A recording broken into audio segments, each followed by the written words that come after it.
Hello, and welcome to Psychology Demystified. Today's topic is all about friendship. How do you know when a friendship has reached its expiry date? Or how do you know when you've outgrown a friendship? As children, we believe that friendships last forever. After all, the term BFF is all about friendships lasting forever. And yes, some do. But the reality of it is that some don't. Some friendships grow and mature as you do.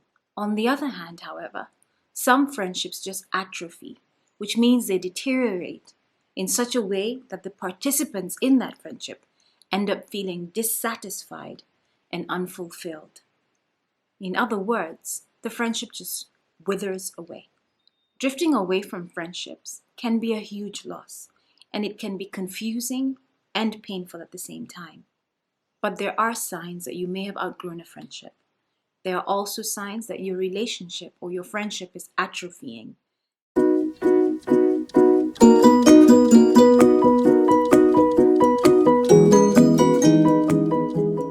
The first sign is that your friendship leaves you feeling depleted rather than invigorated. The truth of the matter is that some friendships deplete over time.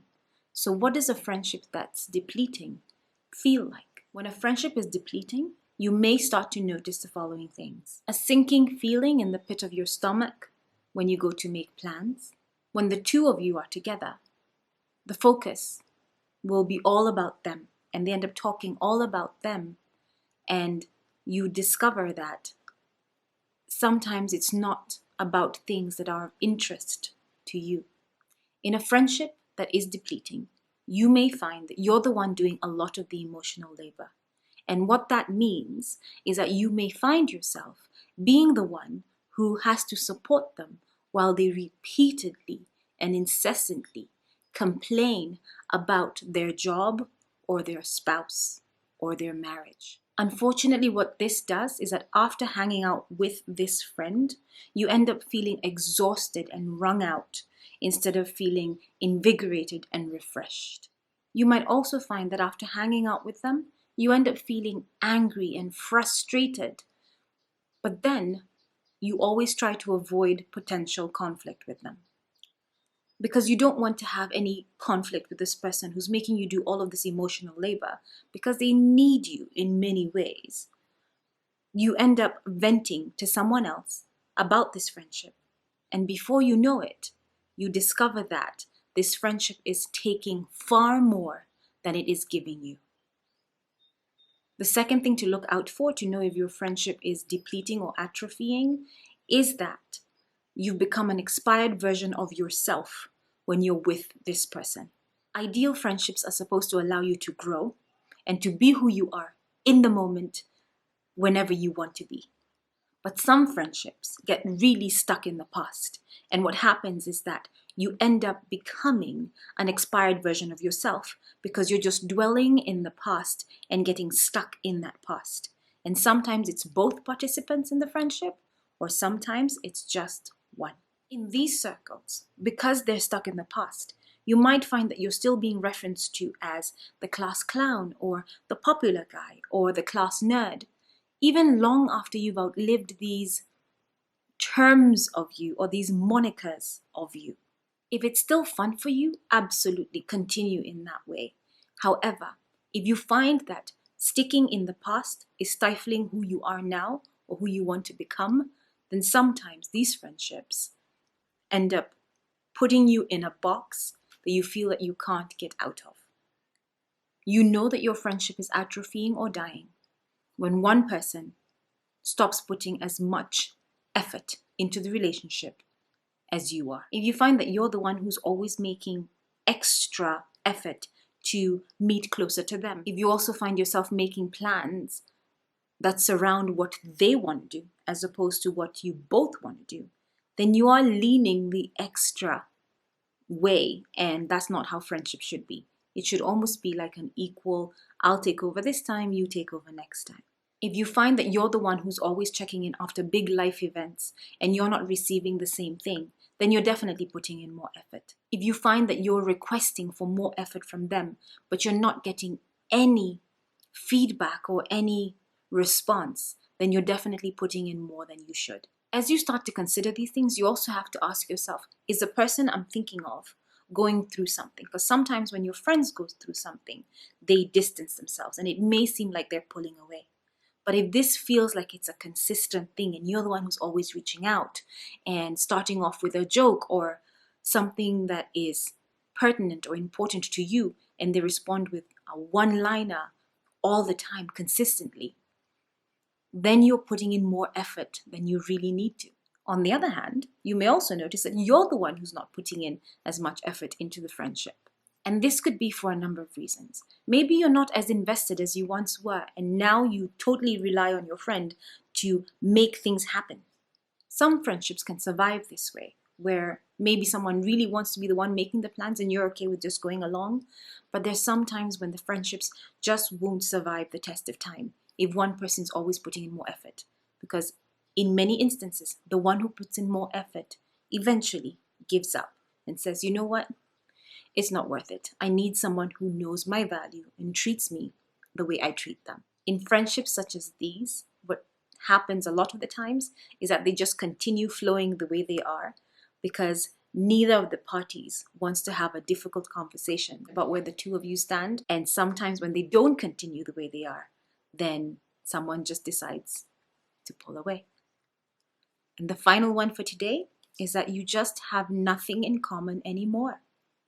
When people take different paths, be it education, be it a life event, what happens is that the conversations switch. The common conversations that you had now change. When some people get married, they change how they interact with others. When some people have a child for the first time, they change how they interact with their friends who don't have children.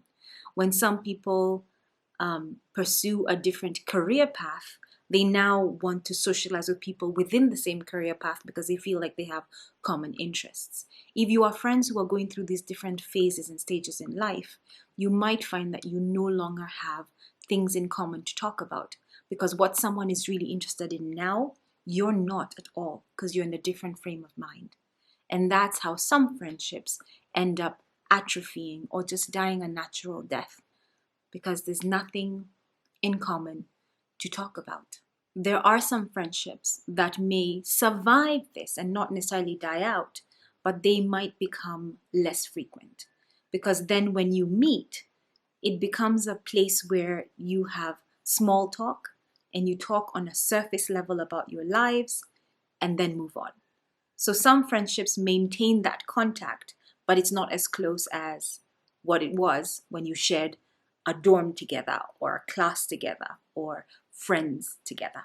As hard as it is to understand, this is the natural progression of some friendships. But some people find it hard to deal with it, and they end up getting distressed by the fact that they did not maintain the friendship that they saw as a lifelong thing. Whether a friendship is from childhood or from adulthood or from college, it is hard and painful to end. After all, these friendships come with a rich history and deep memories and good laughs and sometimes some really good cries. In many cases, they come with hope for the future too, because you saw a future of friendship that was forever. But as you navigate through trying to figure out if your friendship has outgrown its time, there's some things you have to take in consideration before you make any rash decisions. You have to always consider whether your friend is going through something and is distant only right now for a specific reason or a season. You also have to take in consideration that it could be you who's changed. So sometimes don't always look outside of you, look within you and see whether you have changed. Did you change who you hung out with, what you talked about, how you dressed, where you ate? If you shared something in common with a friend and now you have changed, then the friendship may atrophy, and that's just part of how things go.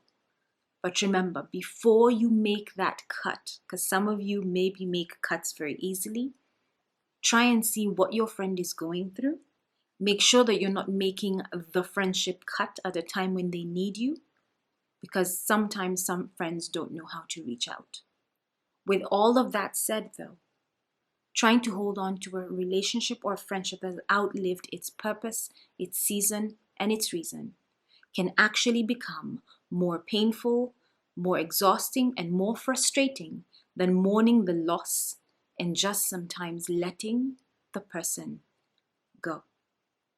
As you take some time to let all of this information sink in, as you take time to think about your friendships, please remember to be kind because you really don't know what someone is going through.